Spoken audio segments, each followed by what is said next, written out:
السلام عليكم ورحمة الله وبركاته.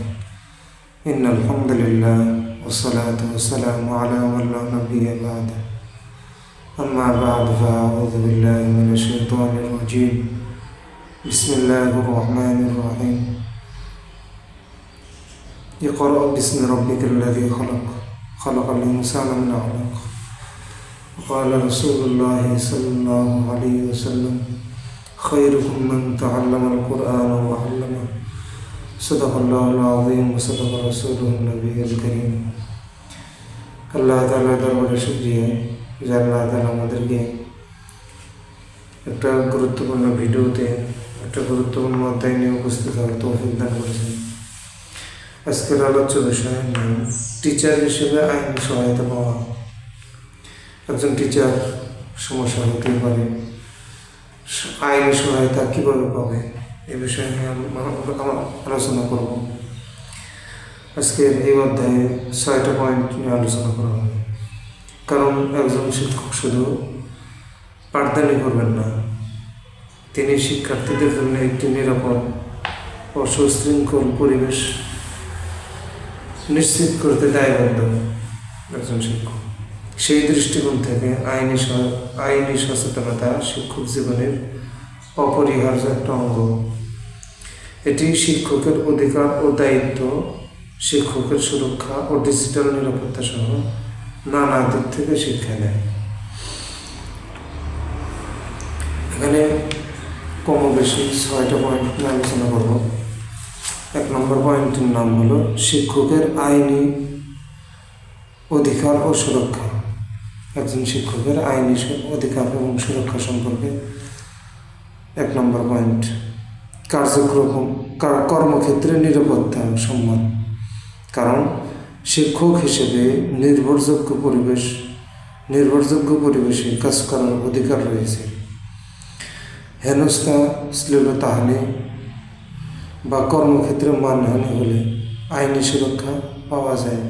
আইনি সুরক্ষা নিতে হবে, অভিযোগ করলে আইনি সুরক্ষা পাবে। ন্যায্য বেতন এবং সুযোগ সুবিধার ক্ষেত্রে শ্রম আইন অনুযায়ী যথাযথ বেতন, অবকাশ ও ছুটির অধিকার নিশ্চিত করা।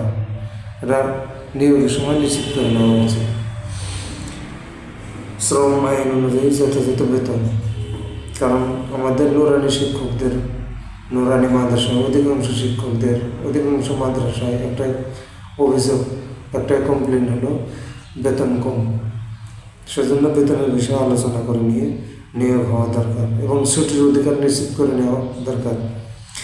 সরকারি বা বেসরকারি চাকরির ক্ষেত্রে প্রতিষ্ঠানের নিয়ম মেনে চলার অধিকার, এটা তো অবশ্যই মানতে হবে। শিক্ষা প্রতিষ্ঠানের নিয়ম মেনে তো অবশ্যই চলতে হয়, কিন্তু এগুলো আমার শিক্ষক হিসেবে একটা অধিকার হলো বেতন, সম্মানজনক বেতন পাওয়া, অবকাশ পাওয়া, ছুটি পাওয়া, সময় মতো ছুটি পাওয়ার অধিকার সম্পর্কে আলোচনা করে নেওয়া উচিত। আর একটা হলো জবাবদিহিতার সুযোগ। কোনো অভিযোগ বা বিচারে শিক্ষকের শুনানির সুযোগ দেওয়া এবং নিরপেক্ষ বিচার নিশ্চিত করা। মত প্রকাশের অধিকার, একজন শিক্ষকের এগুলো অধিকার। শিক্ষক নিজস্ব মত প্রকাশ করতে পারবেন, তবে তার পেশাগত সীমার মধ্যে থাকতে হবে। পেশাগত সীমার মধ্যে থেকে নিজের মত প্রকাশের অধিকার অবশ্যই থাকবে। তাহলে শিক্ষকদের আইনি অধিকার সুরক্ষার মধ্যে 4টা গুরুত্বপূর্ণ পয়েন্ট। 1 নম্বর হলো কর্মক্ষেত্রে নিরাপত্তা, 2 নম্বর ন্যায্য বেতন ও সুযোগ সুবিধা, 3 নম্বর জবাবদিহিতার সুযোগ, আর 4 নম্বর হলো মত প্রকাশের অধিকার। এই বিষয়গুলো আলোচনা করা। আর 2 নম্বর শিক্ষকতার আইনি দায়িত্ব। আইনি দায়িত্ব কি? শিক্ষার্থীদের নিরাপত্তা দেওয়া, সুরক্ষা দেওয়া, ফিজিক্যাল এবং মানসিক নিরাপত্তা নিশ্চিত করা, কোনো রকম নির্যাতন, হয়রানি বা অবহেলা থেকে রক্ষা করা। কোনো রকম যেন হয়রানি না করা হয়, শিক্ষার্থীকে কোনো রকম নির্যাতন না করা হয়। আল্লাহ তাআলা যেন আমাদেরকে হেফাজত করে। আর একটা বিষয় হলো শিক্ষার্থীদের গোপনীয়তা রক্ষা করা, প্রাইভেসি রক্ষা করা। শিক্ষার্থীদের ব্যক্তিগত তথ্য, পারিবারিক তথ্য গোপন রাখা, এগুলো গোপন করে রাখা দরকার। সম্মতি ছাড়া শেয়ার না করা। শিক্ষকের আচরণগত বিধি, এটা হলো পেশাদারিত্ব বজায় রাখা, একজন শিক্ষকের পেশাদারিত্ব বজায় রাখার চেষ্টা করা। কারণ অনেক শিক্ষক ভাইরা আছে এগুলো বজায় রাখতে চেষ্টা করে। শিক্ষার্থীদের সাথে সঠিক সম্মানজনক সম্পর্ক গড়ে তোলে।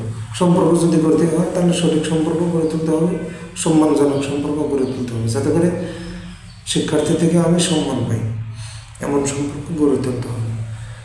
শিক্ষার্থীদের সমান সুযোগ দেওয়া, এখানে কোনো রকমের বৈষম্য না রাখা, কোনো প্রকার বৈষম্য না রাখা, ধর্মগত বৈষম্য, যে এই শিক্ষার্থী ইসলাম ধর্মের সেই জন্য তাকে সুযোগ সুবিধা বেশি দেওয়া হলো, আর একজন শিক্ষার্থী অন্য ধর্মের বলে, হিন্দু ধর্মের বা খ্রিস্টান ধর্মের বা বৌদ্ধ ধর্মের বলে তাকে সুযোগ সুবিধা দেওয়া হবে না, এই বৈষম্য যেন না থাকে। লিঙ্গগতভাবে কোনো বৈষম্য না থাকে। ছেলেদের বেলায় বেশি অধিকার দেওয়া হলো, মেয়েদেরকে অধিকার দেওয়া হলো না, বা মেয়েদের বেশি অধিকার দেওয়া হলো, ছেলেদের বেশি অধিকার দেওয়া হলো না, এরকম না করা। বর্ণগত অধিকার, একজন ছেলে বা একজন মেয়ে দেখতে সুন্দর, মাশাআল্লাহ সুন্দর, আর একজন দেখতে কুৎসিত বলে তাকে অবহেলা করা, এটা ঠিক না। অর্থনৈতিক অবস্থা, একজন শিক্ষার্থীর পারিবারিক অবস্থা খুবই ভালো,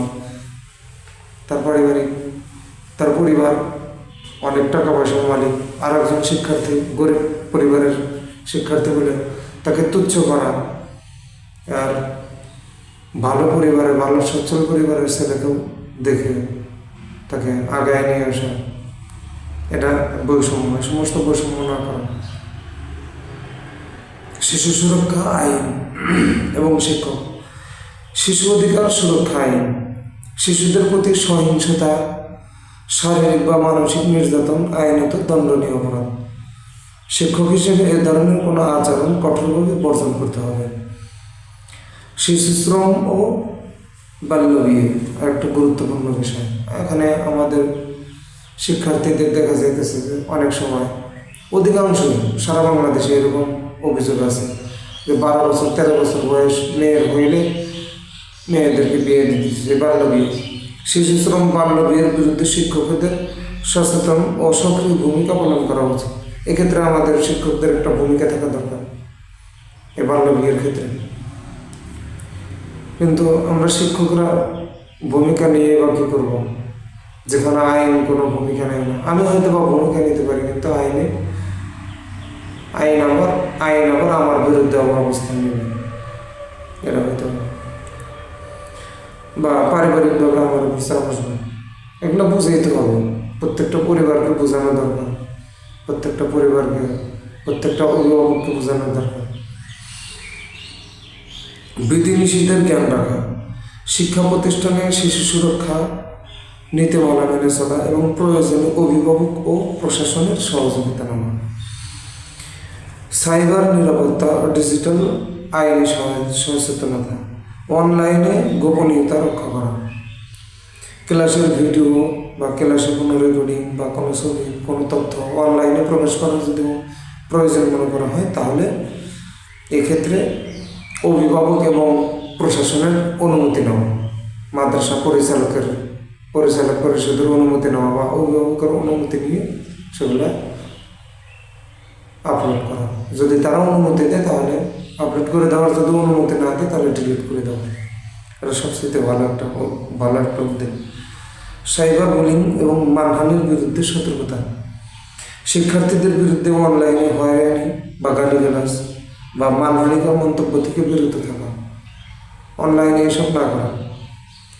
নিজের ডিজিটাল নিরাপত্তা হলো সামাজিক যোগাযোগ মাধ্যমে শিক্ষকের ব্যক্তিগত তথ্য ও ছবি নিরাপদ রাখা, অপব্যবহার থেকে বাঁচার কৌশল জানা, এগুলো আমাদের জানতে হবে সবাই। আইনগত জ্ঞান, ই-কমার্স, ডিজিটাল অধিকার ও তথ্য নিরাপত্তা আইন সম্পর্কে প্রাথমিক ধারণা রাখা, এটা প্রত্যেক শিক্ষক হিসেবে এটা জরুরি। আইনি ঝুঁকি মোকাবেলা ও প্রস্তুতি গ্রহণ করা, চাকরির কাগজপত্র ঠিক রাখা, নিয়োগপত্র, চাকরির শর্তাবলী, পারফরমেন্স রিপোর্ট তৈরি করা, সংরক্ষণ করা, অভিযোগ পেলে দ্রুত ও সম্মানজনক প্রতিক্রিয়া দেওয়া, প্রশাসনের সঙ্গে যোগাযোগ রাখা। আর আরেকটা বিষয় হলো আইনজীবীর পরামর্শ নেওয়া, প্রয়োজন হলে পেশাদার আইনজীবীর সাহায্য নেওয়া। আইনি সহায়তা এবং পেশাগত নিরাপত্তার জন্য সংগঠনের সাথে যুক্ত থাকা। আইনি সহায়তা এবং পেশাগত নিরাপত্তার জন্য সংশ্লিষ্ট সংগঠনের সাথে যুক্ত থাকা। শিক্ষকদের জন্য আইনি জ্ঞানের গুরুত্ব, নিজেকে সুরক্ষিত রাখা এবং পেশাগত দায়িত্ব সঠিকভাবে পালন করা। আর হলো শিক্ষার্থীদের অধিকার রক্ষা এবং একটি নিরাপদ শিক্ষা বাতাবরণ নিশ্চিত করা, সমাজের ন্যায় প্রতিষ্ঠায় অংশগ্রহণ করা। এই ছিল আমাদের আজকের আলোচনার মূল আলোচ্য বিষয়। ভিডিওটা ভালো লাগলে নিজে দেখবেন, শেয়ার করবেন, অন্যজনের সাথে শেয়ার করে দেবেন, নিজের সহকর্মী ভাইয়ের সাথে শেয়ার করে দেবেন। ইনশাআল্লাহ সবাই ভালো থাকবেন, সুস্থ থাকবেন। আর পরবর্তী আর একটা ভিডিও পাওয়ার জন্য অপেক্ষা করতে থাকবেন। আসসালামু আলাইকুম ওয়া রাহমাতুল্লাহি ওয়া বারাকাতুহু।